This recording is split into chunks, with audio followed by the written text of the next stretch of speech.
Gracias como siempre por acompañarnos al Descubierto.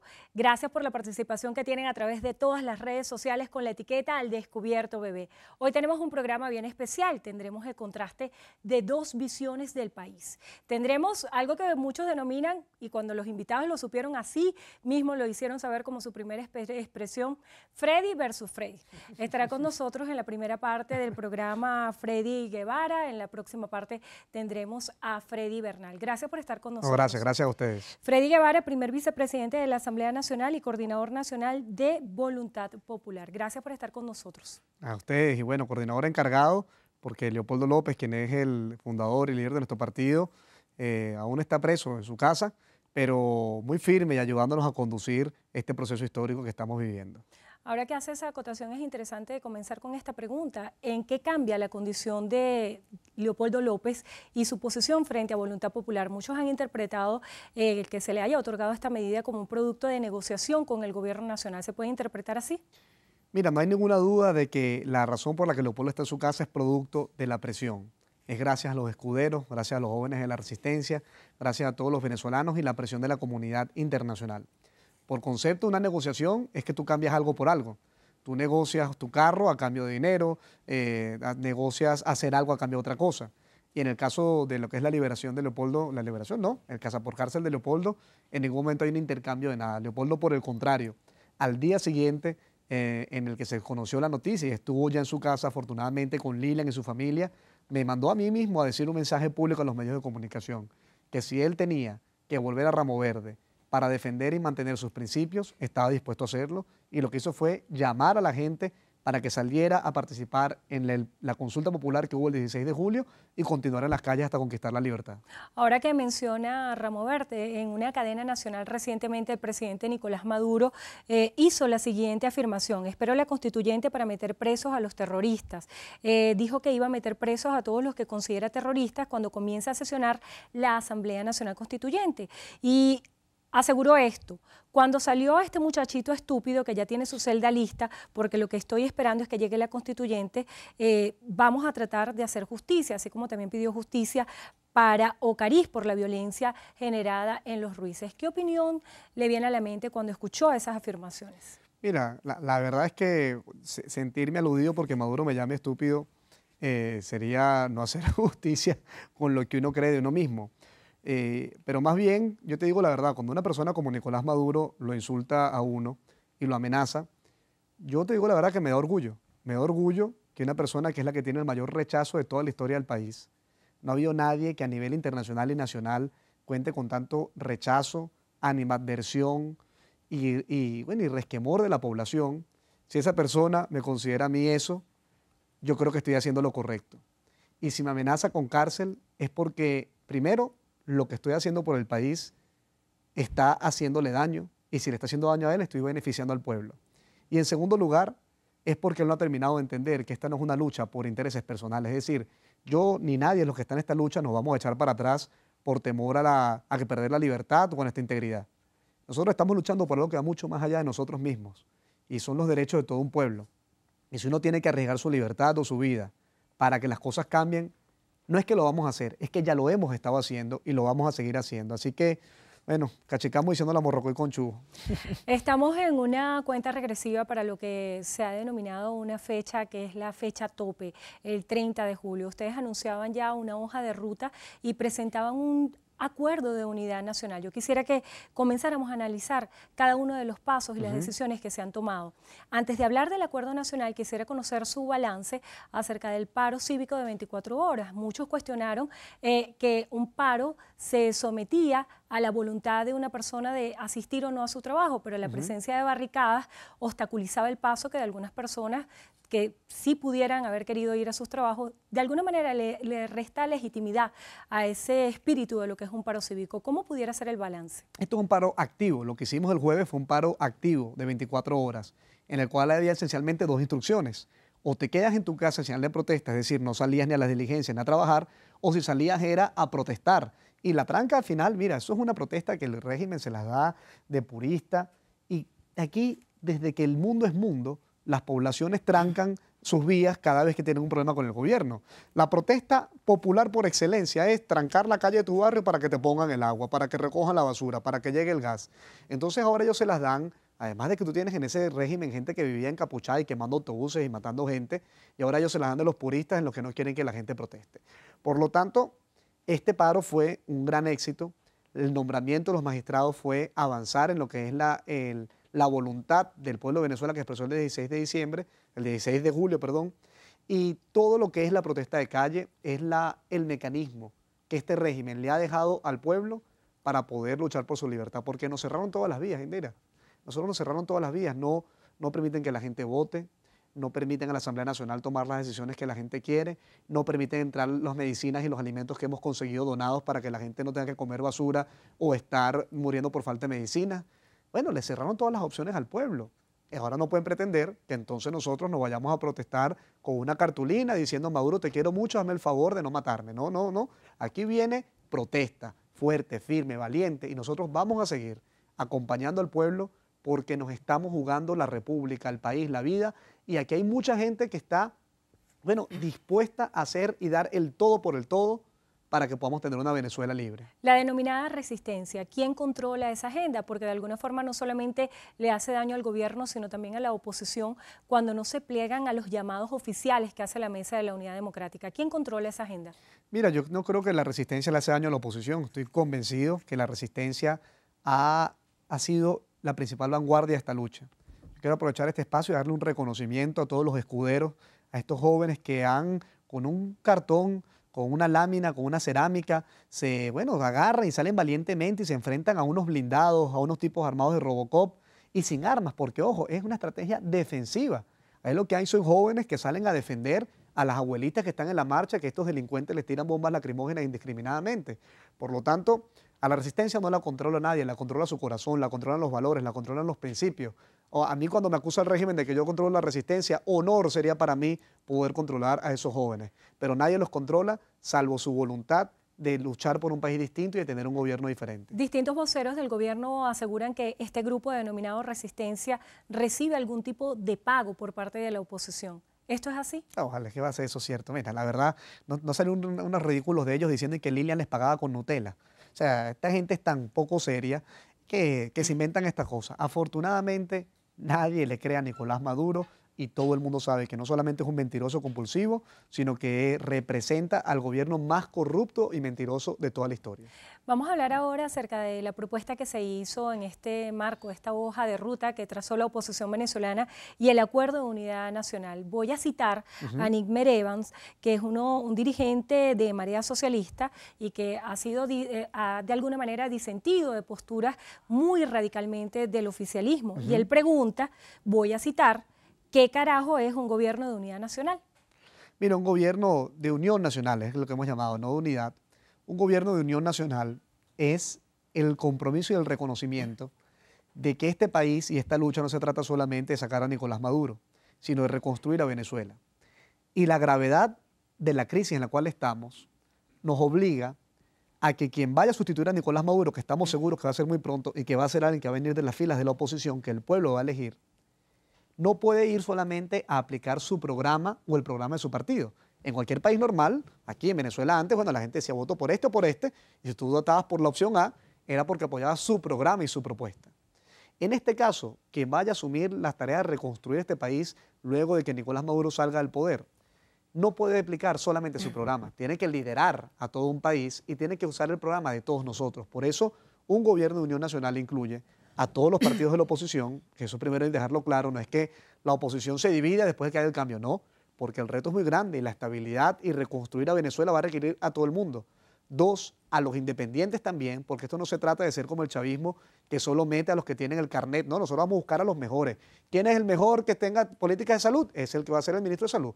¿Quién es el mejor para temas de seguridad ciudadana? Ese es el que vamos a hacer. Si es de voluntad popular, si es independiente o si viene el chavismo disidente, lo meteremos y estará allá. Y tercero, que vamos a incluir al chavismo democrático, porque la forma en la que nosotros creemos que el país tiene que construirse es absolutamente distinta a la que Nicolás Maduro y Hugo Chávez lo plantearon. Nosotros no creemos en la exclusión, creemos en que todos los venezolanos y los sectores tienen que estar representados y ya cuando el país sea normal, tengamos unos médicos que curen, una gente que no coma basura, unas medicinas que cubren, que sea lo normal, lo mínimo. Bueno, ahí podremos entonces todo el mundo lanzarse y el país elegirá una versión de una propuesta. Pero para reconstruir a este país necesitamos la unión de todos los venezolanos. ¿Se parece esto al pacto de Punto Fijo? ¿Pudiéramos pensar en el 31 de octubre de 1958? No, yo creo que se parece más, si vamos a usar referencias históricas, por lo menos latinoamericanas, ¿no? Bueno, en Venezuela también hay una, creo que se refiere más a los gobiernos de amplia base y la concertación chilena, ¿no? Que no es tanto un acuerdo, porque fíjate que en el pacto de Punto Fijo, que yo particularmente lo reivindico, creo que fue una herramienta política importante en su momento para hacerle frente a los golpes de Estado y evitar que se viviera inestabilidad política luego de la salida de Marcos Pérez Jiménez. Y de hecho logró eso. Luego tuvo sus problemas, pero eso lo logró. Pero más allá del pacto de Punto Fijo, que era en esencia, todos se lanzaban y el que quedaba estaba en el gobierno del otro, aquí hay unos temas que implican más parecidos a la concertación chilena, que fue lo que se enfrentó a Pinochet cuando cayó, y la reconstrucción de Chile que vino después, que por cierto hoy es uno de los países más desarrollados de Latinoamérica, y a los gobiernos de amplia base que se plantearon en Venezuela, que incluían a sectores de toda la sociedad. Entonces, esto implica que, bueno, tenemos que incluir en el gobierno que venga de acá, tiene que haber gente de todos los sectores sociales, tiene que haber representantes de los sindicatos, tienen que estar representados los trabajadores, tienen que estar representados los empresarios, tienen que estar representados los periodistas. Es decir, tiene que haber una representación de que cada sector sepa que ahí tiene una voz y que va a poder ayudar a reconstruir a Venezuela con las necesidades de todos nosotros. ¿Y no piensa usted que de alguna forma se pudiera estar jugando posición adelantada? Y hay algunas tesis del gobierno que plantean que forma parte esto de un manual de la creación de estados paralelos, con una fiscalía paralela, con un Tribunal Supremo de Justicia paralelo, con un CNE y hasta con un presidente paralelo. Vamos a hacer una breve pausa y de regreso me responde Freddy Guevara, primer vicepresidente de la Asamblea Nacional y coordinador nacional de Voluntad Popular. Ya venimos al Descubierto. Participen con la etiqueta Al Descubierto Bebé.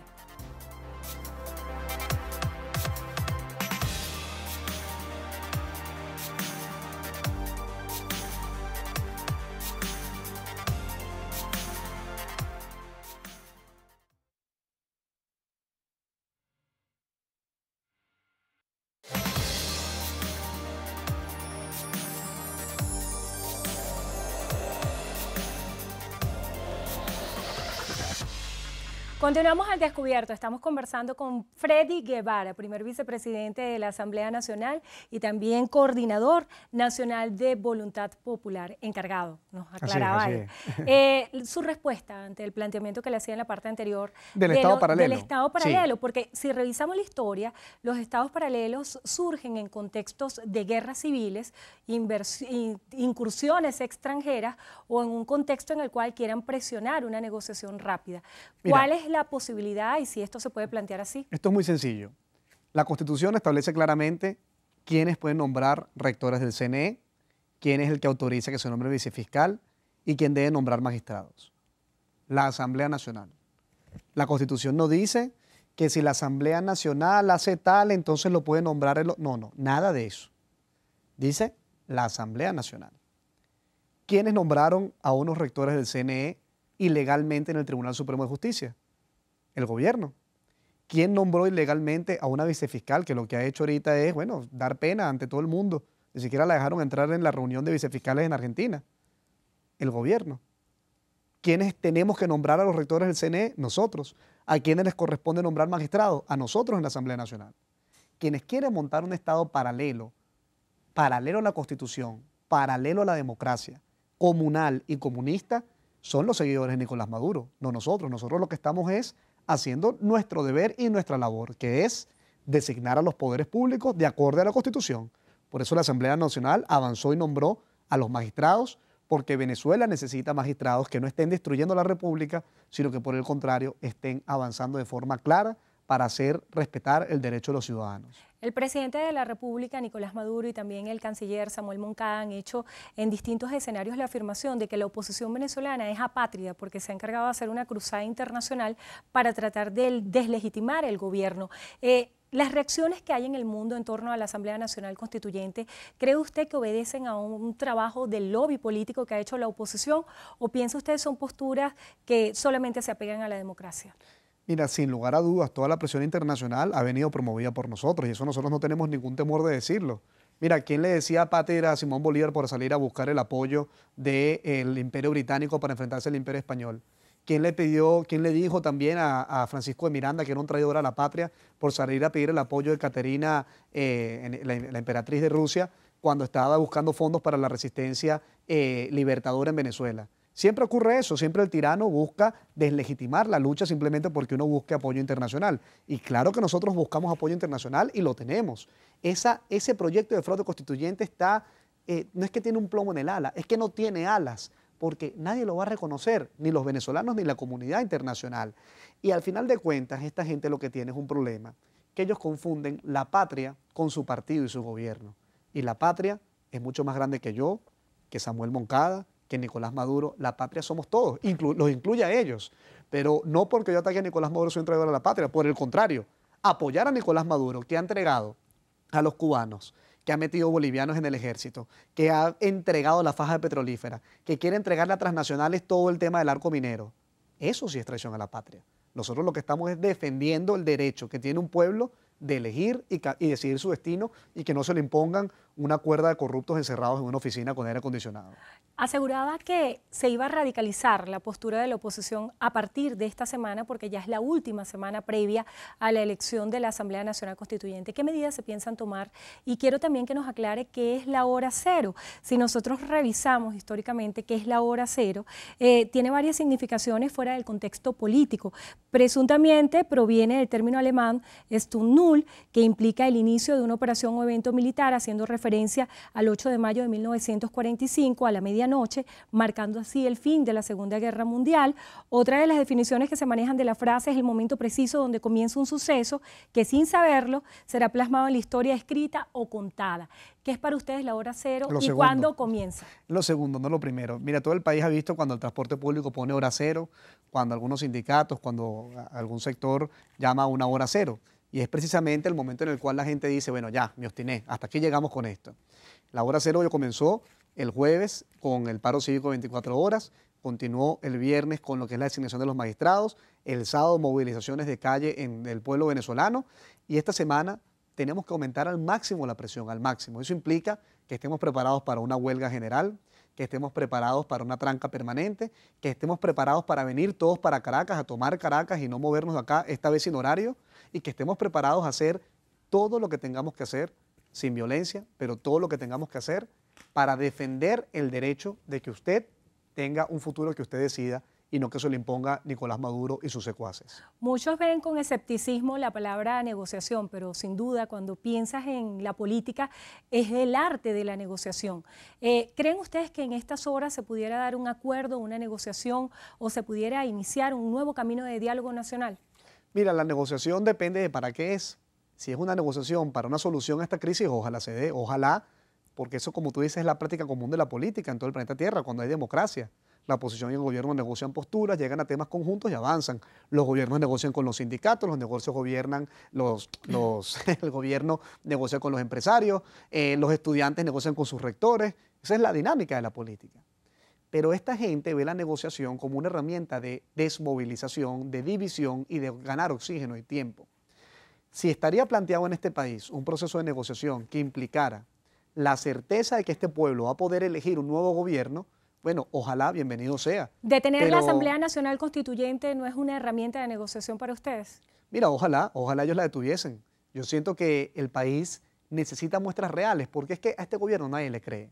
Y nadie se niega a una discusión, a una negociación política, pero una negociación política que busque un cambio. Ahora, ¿cómo le creemos a Nicolás Maduro que ha engañado tantas veces a la oposición y al pueblo? Con hechos, ya no bastan palabras, que él diga, no, yo quiero diálogo, y mata a un estudiante. Yo quiero diálogo y mata a un chamito de 17 años. Si realmente él quiere demostrar que aquí hay la voluntad de construir un país entre todos, tiene que dar muestras y hechos. Y uno de los hechos que podría hacer es desmontar ese fraude constituyente que nadie ha aprobado y pasar a un esquema en el que el país pueda decidir el futuro de Venezuela. ¿Cómo se imagina usted va a estar a esta hora el próximo domingo, cuando ya se hayan celebrado las elecciones a la Asamblea Nacional Constituyente, según lo que está previsto? No creo que van a haber las elecciones. Yo creo que a esta hora estaremos en otra situación distinta y convencido de que la presión que vamos a realizar como pueblo, no solamente la oposición, sino todo el pueblo y los diputados estaremos al frente de ello, va a lograr que haya una solución a esta crisis. Como periodista en esta parte requiero que actúe como un periodista que está haciendo síntesis. Ajá. Solamente me va a responder con una frase a los siguientes planteamientos. Cuando piensa en la Asamblea Nacional Constituyente, ¿cuál es la primera idea que viene a su mente? Comunismo. Una palabra con la que defina a Venezuela. Esperanza. ¿Qué deben esperar los venezolanos en los próximos días? Coraje. Un mensaje a los venezolanos que están fuera del país. Fuerza y fe, y pronto van a regresar. Un mensaje para los venezolanos que estamos aquí. Resistencia. Un personaje que lo inspire. Bueno, Václav Havel, expresidente de República Checa, Nelson Mandela, Martin Luther King, Rómulo Betancourt, venezolanos, este fue un venezolano y los otros personajes mundiales que creo que nos han recordado que se pueden lograr las cosas independientemente de lo duro que parezca el camino. ¿Un libro? A mí, bueno, particularmente, ahorita me estoy leyendo lo que se llama Los discursos del poder. Sí, es el que me estoy leyendo ahorita. ¿Una palabra o un axioma de vida? A mí me gusta una frase de Immanuel Kant que dice, actúa siempre como si pudieses desear que la máxima que te guía sea ley universal. Es básicamente una forma distinta de decir no hagas lo que no gusta que te hagan a ti. Es distinto porque es haz lo que quisieras que todo el mundo hiciera. Bueno, muchísimas gracias por estar con nosotros. Freddy Guevara, primer vicepresidente de la Asamblea Nacional y coordinador nacional encargado de Voluntad Popular. Hacemos una pausa y al regreso venimos con el otro Freddy para que ustedes contrasten todas las opiniones y saquen sus propias conclusiones. Ya venimos con más de Al Descubierto. Participen con la etiqueta Al Descubierto Bebé.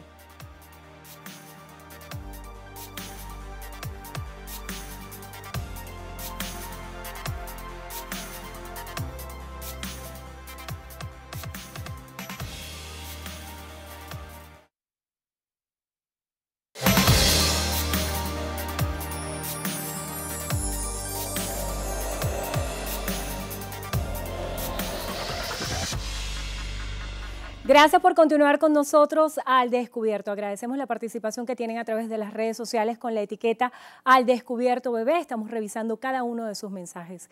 En esta parte del programa tenemos ya listo aquí en el estudio con nosotros a nuestro invitado, Freddy Bernal, ministro de Agricultura Urbana y secretario general del Comité Local de Abastecimiento y Producción, CLAP. Gracias por estar con nosotros. Gracias a ti, Andrina.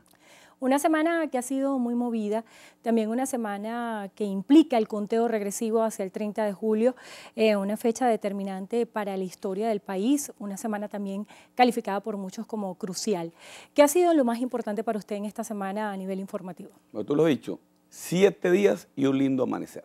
¿Por qué? Fíjate, durante más de 100 días la oposición ha tratado de incendiar al país, ha quemado centros de abastecimiento de alimentos, caravanas de alimentos de los CLAP, centros de salud, ha atacado flagrantemente a Guardia Nacional y a la policía, ha llegado a asesinatos selectivos e incluso ha llegado a la aberración de crímenes de odio. Se lanzó hace una semana todo tipo de locura, incluso un intento de paro nacional que una vez más fue un fracaso. Entonces, la oposición ha acumulado fracaso tras fracaso y ha generado una expectativa que no han podido cumplir en sus seguidores. Bueno, a pesar de las acciones de violencia interna, a pesar de los saboteos en la electricidad, a pesar de los saboteos a los sistemas de transporte, el país no está paralizado, el país está trabajando, el país sigue, la inmensa mayoría de venezolanos y venezolanas siguen apostando a la paz. Ministro, y la paz se concreta. Ministro, en este sentido se pudiera decir que no se ha visto afectada la gobernabilidad de alguna manera con todas estas acciones y más allá de esa lectura del impacto de las acciones por parte de la oposición venezolana, ¿considera usted que Venezuela hoy es 100% productiva como debería ser? Mira, decir que no se ha afectado sería tapar el sol con un dedo. Yo te puedo decir cifras muy concretas. Por ejemplo, en esos 100 días de guarimba, se afectó, en la primera parte, afectó la caída de los CLAP, distribución de los alimentos en Táchira, en Zulia, en Lara, en Valencia y en algunos sectores del oriente del país. ¿Por qué? Bueno, porque sencillamente quemaron los centros de abastecimiento de alimentos. Y sin embargo nosotros, con una inmensa rapidez, recuperamos los centros y recuperamos y estabilizamos la distribución de alimentos. Por un ejemplo sencillo, bueno, la movilidad del país. ¿Cómo no se afecta la movilidad del país si en algunos sectores ellos se han radicalizado en puntos focales? Pero a pesar de eso... ¿Ha debilitado el gobierno? Es la pregunta fundamental. No, mira, el gobierno sigue con su plan de trabajo, sigue con las inversiones, sigue produciendo, la gente sigue trabajando, pero lo fundamental es que lo que han querido generar, que es la violencia generalizada, solamente la han focalizado a 500 metros cuadrados en la zona de Altamira, unos puntos en el Paraíso y algunos puntos dispersos. ¿Qué significa? En la medida que ellos han perdido la convocatoria, han radicalizado. Pero la inmensa mayoría de la gente se manifestó. ¿Cuándo se manifestó? Se manifestó en aquel acto donde ellos lanzaron una obra de teatro mal montada, que la llamaron plebiscito, y nosotros un simulacro, que para hacer un simulacro motivó a un río humano de gente que quiere la paz. ¿Por qué? Porque yo sigo diciendo, los violentos son pocos. La inmensa mayoría de venezolanos queremos trabajo, inversión, esfuerzo, productividad y paz. Esa consulta llevada a cabo por la oposición venezolana, que según aseguran en las cifras que están manejando, tiene la participación de más de 7 millones de venezolanos, tanto dentro como fuera del país. ¿Qué lectura tiene para ustedes? Porque el argumento fundamental era el rechazo a la iniciativa de la Asamblea Nacional Constituyente. También hemos visto que en lo local y en lo internacional ha aumentado la presión, declaraciones del presidente Donald Trump, la participación de Marco Rubio en el Senado, también la participación de Almagro. Voy a citar lo que dijo Almagro en la participación en Washington. Dijo que en Venezuela se evidenciaba un colapso de la democracia y una estructura de narcotráfico. Quiero que miremos a detalle lo que está sucediendo en el plano internacional. ¿Tiene fuerza lo que está sucediendo para debilitar a la Asamblea Nacional Constituyente? Son varios elementos que tú has tocado. Primero, un acto ilegal, inconstitucional, y yo lo diría, una mala obra de teatro montada con actores de quinta. Sencillo, si ellos cuando ganaron en aquella circunstancia la Asamblea Constituyente, la Asamblea Nacional, ganaron 7 millones de votos, 7 millones y medio, con 24.000 centros, en 10 horas continuas, yo me hago la siguiente pregunta a ustedes venezolanos. ¿Cómo es posible entonces que con 1.700 centros, en 8 horas de votación manual, ustedes hayan sacado supuestamente 7 millones y pico de votos? Eso matemáticamente no existe, es una mala obra de teatro. Mientras que entró en contraposición, en un simulacro que no tenía ningún peso, porque realmente no era una elección, era un simulacro, el pueblo de Venezuela se volcó masivamente en todo el país, hasta altas horas de la noche, sin movilización, sin logística, solamente con la conciencia de la necesidad de que la constituyente es la salida pacífica a esa crisis que ustedes han venido generando. Ahora, se debate mucho si hay injerencia extranjera o no. Si alguien tenía alguna duda de la injerencia del Departamento de Estado en tratar de derrocar el gobierno del presidente Nicolás Maduro, para muestra un botón.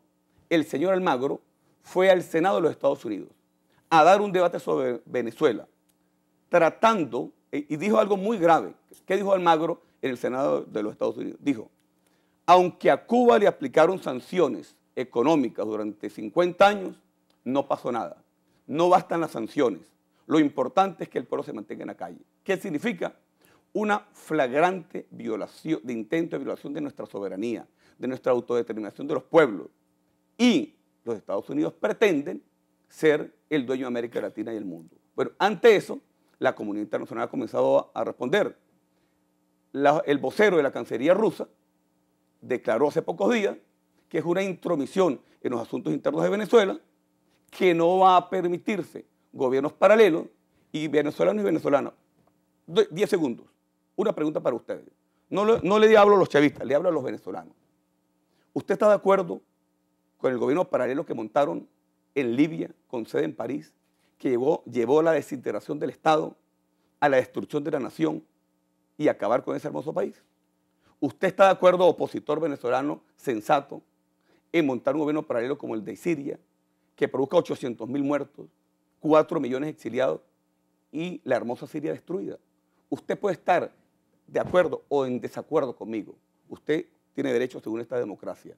Pero sumarse a la locura de pretender acabar con el Estado, fracturarlo, con un Estado paralelo, con un gobierno que no tiene nada de legalidad ni legitimidad, es una locura. Es un suicidio a nuestra nacionalidad. Es un suicidio a nuestra paz. Usted y yo, los que somos adultos, que tenemos esposa o esposo, que tenemos hijos, ¿qué queremos? Un país en armonía, un país en paz, un país con trabajo, un país con inversiones. Ese país solo es posible con un gran diálogo social que permita el reencuentro entre los venezolanos, que vayamos a dirimir las diferencias que tengamos. ¿Cómo las dirimimos? Asamblea Nacional Constituyente, compatriotas.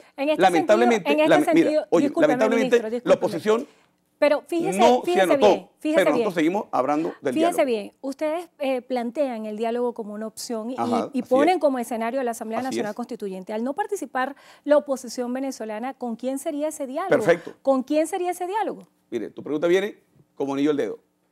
Nosotros hemos extendido la mano una, otra y mil veces. Querían diálogo con los expresidentes extranjeros, vino Zapatero, vino Torrijos, no se sentaron a dialogar. Querían diálogo con presencia del Papa, enviaron un delegado. El delegado vino, se reunió con la oposición, dejaron al pobre Chugo ahí sentado solo y después negaron que se habían reunido. El presidente Nicolás Maduro siguió insistiendo en el diálogo y llamó a constituyente.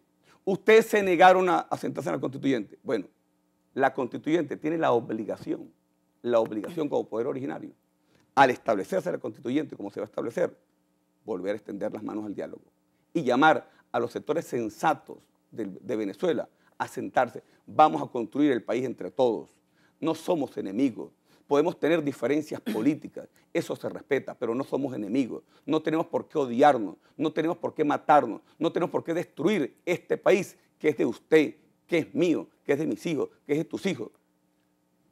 Bajemos los niveles de tensión, vayamos a la constituyente y trabajemos por sacar este país adelante, que es de todos. Ministro, en este caso, como le decía antes, la oposición no ha participado en este proceso porque lo considera ilegal, al margen de la ley. Hay voces internacionales que están solicitando que se detenga. El presidente Trump, voy a citar, amenaza con sanciones fuertes y prontas si el gobierno sigue adelante con la constituyente. También el presidente Santos dice, el mundo entero está pidiendo que se desmonte la Asamblea Nacional Constituyente para hallar una solución negociada. Cuando falta una semana para la Asamblea Nacional Constituyente, y bueno, hay muchos mandatarios que se han pronunciado, el presidente Kuczynski, Almagro, en varios escenarios internacionales.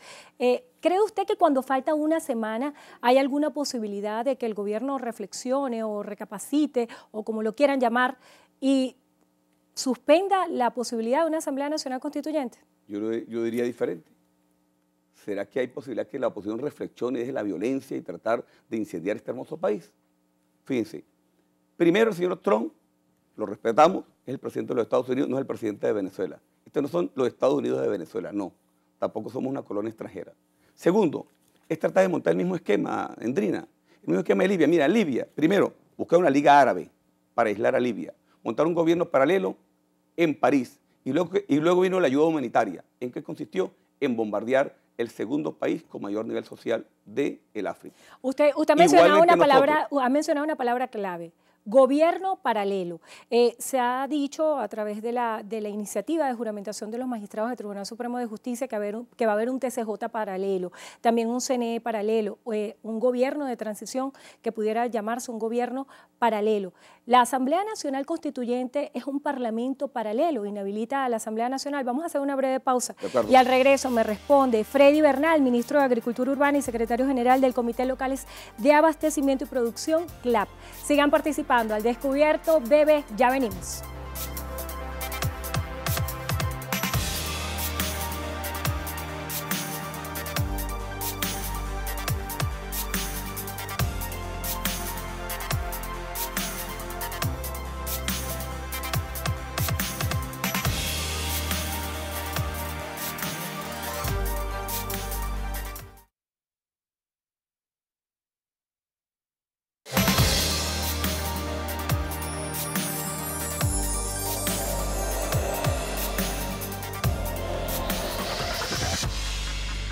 Gracias por continuar con nosotros al Descubierto. Estamos conversando con Freddy Bernal, ministro de Agricultura Urbana y secretario general del Comité Local de Abastecimiento y Producción, CLAP. Del tema de los alimentos vamos a hablar más adelante, pero quiero que antes me responda lo que quedó en el aire. ¿Piensa la Asamblea Nacional Constituyente desmantelar a la Asamblea Nacional? Hay una palabra clave que debe anotar hoy el pueblo de Venezuela.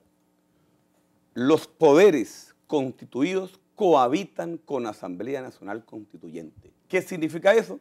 Artículo 347. El poder del pueblo de Venezuela es el depositario del poder constituyente originario.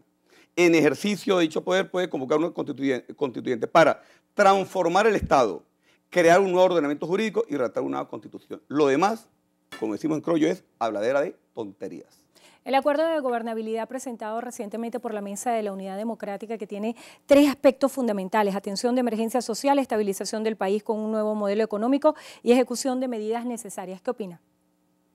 Una obra de teatro con actores de quinta.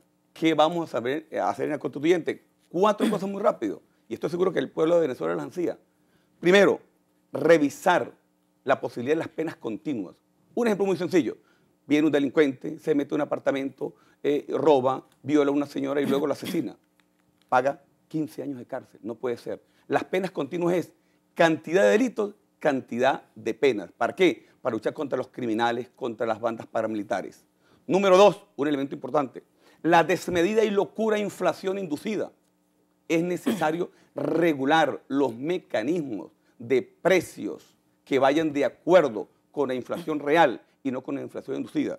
Tercer elemento: los crímenes de traición, los delitos de traición a la patria. No puede ser que tú vayas al extranjero o vayas a cualquier parte a pedir la invasión de tu país. Eso no es posible en ninguna parte del mundo. Eso último no se puede interpretar como criminalización de la disidencia política. No, una cosa es que tú seas disidente del gobierno y otra cosa es que tú pidas la intervención extranjera para que pisotee tu país la soberanía. Y el cuarto, los crímenes de odio, Endrina. ¿Cómo es posible que aquí se haya hecho de la vista gorda la fiscal general, los voceros de la MUD y la comunidad internacional ante la quema de ciudadanos por solamente pretender que son chavistas o por el color de la piel? Eso no puede ser. Es lo que ocurrió en Ruanda hace 30 años entre los Hutu y los Tutsi, que generó 800.000 muertes y que luego la propia Corte Penal Internacional los sancionó por crímenes de odio. Aquí la Asamblea Constituyente va a atacar y buscará los mecanismos para atacar los crímenes de odio. Y no se puede pensar también que crimen de odio es cuando es asesinado un joven que está manifestando y de alguna manera es asesinado. Mira, quienes lamentablemente han caído en estas manifestaciones por uso indebido de armas de fuego de actores del gobierno están a la orden de los tribunales competentes. Mientras que, lamentable y tristemente, quienes han asesinado guardias nacionales, policías nacionales, líderes políticos y compatriotas por tener el color de la piel oscuro, son entonces perseguidos políticos. Bueno, eso no puede ser. En lo personal pienso que decir crimen de odio es redundante, pues no puede existir un crimen de amor. Eso es verdad. Pero, vamos a hablar del tema. Un crimen con orientación de carácter político. Vamos a hablar acerca del tema de la seguridad que usted ha tocado hace poco y sigue siendo una deuda social muy importante entre todos los venezolanos.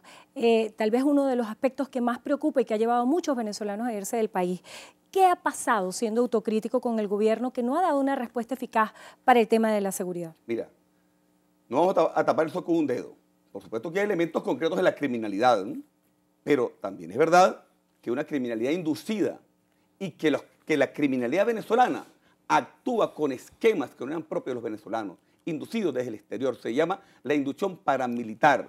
Y lamentablemente, no es para nadie un secreto, que esa oposición que se dice pacífica y que se dice movimiento de resistencia, va a los barrios, contrata muchachos drogadictos y los lleva a morir por ellos en las calles. Ahora, para atacar eso y otras distorsiones, es necesario reformar el sistema jurídico. ¿Cómo? Asamblea Nacional Constituyente.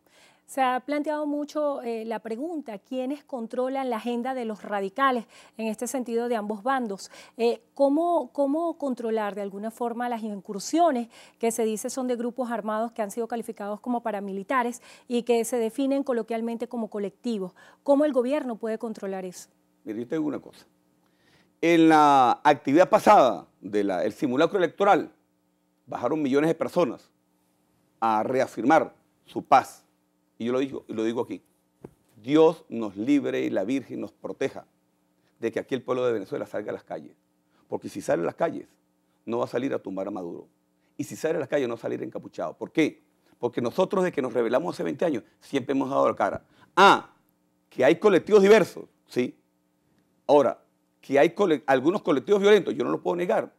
Sin embargo, el gobierno ha tenido la capacidad de inducir y de controlar los extremistas afectos a la revolución. Yo me hago la siguiente pregunta: en 100 días el liderazgo opositor no ha sido capaz, sino que los ha inducido, porque yo, Freddy Guevara, lo he visto fotografiado con los encapuchados. Yo a Capriles Radonqui lo he visto marchando con los encapuchados. O sea, ustedes no han parado la violencia, ustedes son generadores de violencia y eso el país lo sabe indistintamente de lo que ustedes digan. Ministro, los CLAP, que es un tema neurálgico, sobre todo cuando hay datos que dan cuenta, según el Sendas, de que la canasta alimentaria familiar aumentó a 1.229.698,35 en junio. Los CLAP son una estrategia de negociación política y quiero hacer referencia a dos señalamientos.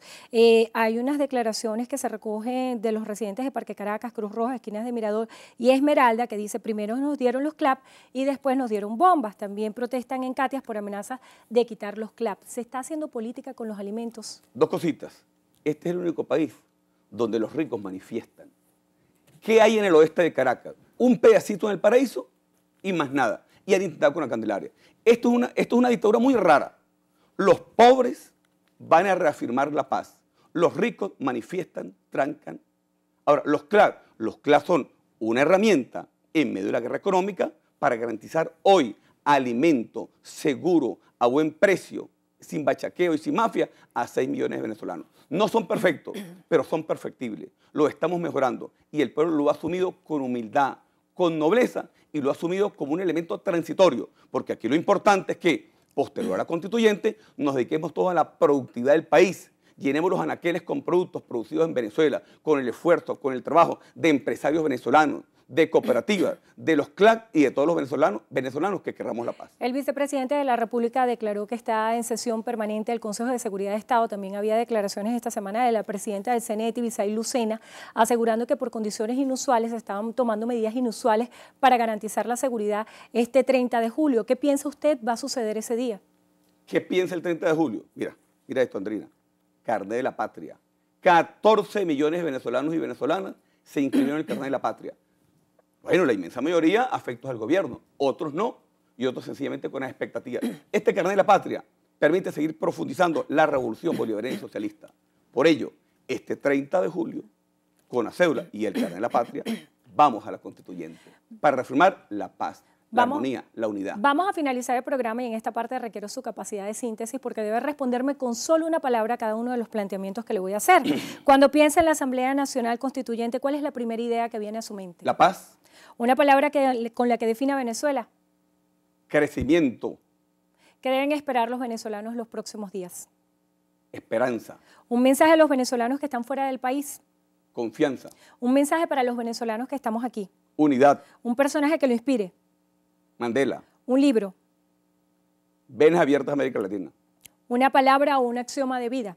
Amor. Freddy Bernal, ministro de Agricultura Urbana y secretario general del Comité Locales de Abastecimiento y Producción, CLAP. Gracias por estar con nosotros al descubierto. Gracias a ustedes también, como siempre, por acompañarnos. Será hasta la próxima.